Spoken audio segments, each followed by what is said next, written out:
Most hackers hide behind anonymous usernames, but in 2013, investigators discovered something shocking.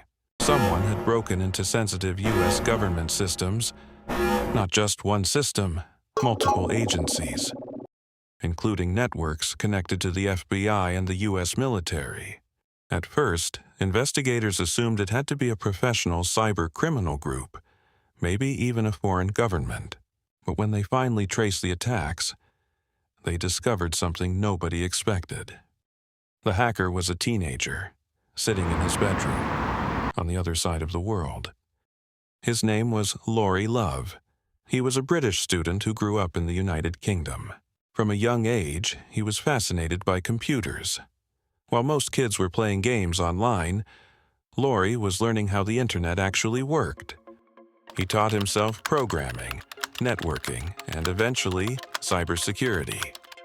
But the deeper he explored the digital world, the more he began noticing something strange. Many major systems had surprisingly weak security, even government systems.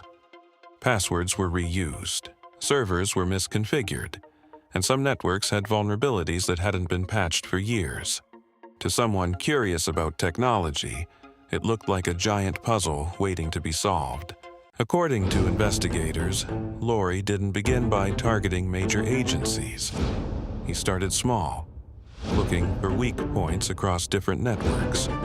He searched the internet for leaked passwords. Many companies accidentally expose login credentials during data breaches. Sometimes, employees reuse the same passwords across multiple platforms. This creates something hackers call credential reuse. If you find one password, it might unlock multiple systems. And that's exactly what happened. One weak credential opened the door to something much bigger. Once inside a system, a hacker doesn't immediately download files. Instead, they explore. Quietly, carefully, looking for deeper access. This process is called lateral movement. It means moving from one computer to another inside the same network. Investigators later said that whoever was behind the attacks was doing exactly that. Moving through servers, exploring databases, searching for sensitive information, and slowly gaining more control over the systems. The attacker wasn't smashing through doors. He was walking through hallways. Eventually, investigators believe the hacker gained access to large amounts of data. Some reports suggested thousands of files were accessed or downloaded. These files included internal documents, technical data, and information connected to government operations. For cybersecurity teams, this was extremely alarming because it showed the attacker wasn't just experimenting. They were deeply inside government networks. The biggest problem was this: nobody knew who the attacker was. Once the breaches were discovered, cybersecurity teams began investigating immediately. Government agencies launched a coordinated response. Digital forensic teams started examining server logs, network traffic, and login histories. Every digital action leaves a trace. Even skilled hackers can leave small clues behind. Investigators began connecting patterns, certain login times, certain IP addresses, certain methods used to access the systems. Slowly, they began narrowing down the possibilities. But the trail didn't lead to a criminal organization or a foreign government. It led somewhere unexpected. The United Kingdom. Cyber investigations can take months or even years. But eventually, investigators began identifying activity linked to a specific location, a home in the UK. Inside that home was a young student, Laurie Love. Authorities believed he was connected to the attacks. In 2013, British police arrested him. They seized computers and digital devices from his home. Investigators believed those devices contained evidence connected to the intrusions. But the story didn't end with the arrest. In fact, the most controversial part of the story was just beginning.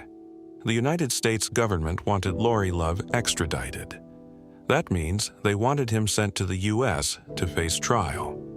Prosecutors argued that the cyber attacks had targeted American government systems, which meant the crimes should be tried in the United States. But Love's legal team strongly opposed the extradition. They argued that he should be tried in the UK instead. The case quickly turned into an international legal battle. Cybersecurity experts, lawyers, activists, and journalists began debating the case. Some believed the charges were justified. Others argued the punishment could be extremely severe. If convicted in the United States, Love could have faced decades in prison. The legal fight continued for years. Finally, in 2018, a British court made a decision. The judges ruled that Lori Love would not be extradited to the United States. One reason cited in the ruling was concern for his health. The court believed extradition could pose serious risks. Instead of being sent to the United States, Love remained in the United Kingdom. The case became one of the most widely discussed cybercrime legal battles in years. The story raised an important question. If one young hacker could access sensitive government systems, what does that say about cybersecurity? Many experts say the real lesson isn't about one individual. It's about the weaknesses that existed inside major networks. Cybersecurity threats today come from many directions: criminal organizations, hacktivist groups, and sometimes individuals working alone. Governments now spend billions of dollars every year trying to strengthen digital security. Because in the modern world, data can be just as valuable as physical assets. The internet has connected the world in ways nobody imagined decades ago, but it has also created new vulnerabilities. The story of Lori Love is a reminder that in cyberspace, power doesn't always belong to large organizations. Sometimes it belongs to a single person with the right skills and a computer in a bedroom.